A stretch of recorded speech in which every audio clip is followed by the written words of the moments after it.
安平在地社区的阿公阿嬷再来精彩佮有活力的表演，由安平区公所主办，日出养苗团队以及大厦 USR 团队共同策划，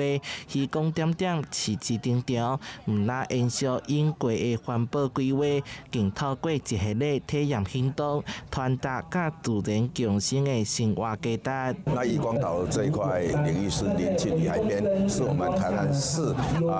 可以说后花园，也可以说是前花园，是非常自然生态的一个岛屿。在这里，我们市政府也时常举办活动，像火神祭也刚举办的，受到市民朋友热烈的欢迎。那今天呢，我们又特别举办了市集跟社区的营造，来行销我们这个台南市的美。今年也佮号召民众共同参与净滩行动，以着实际行动守护渔光岛的海花，串联地方社区、学校甲艺文团体，以具体行动推展环境教育甲地方创新，希望吸引更较侪人行入渔光岛。台南新闻社会采访报道。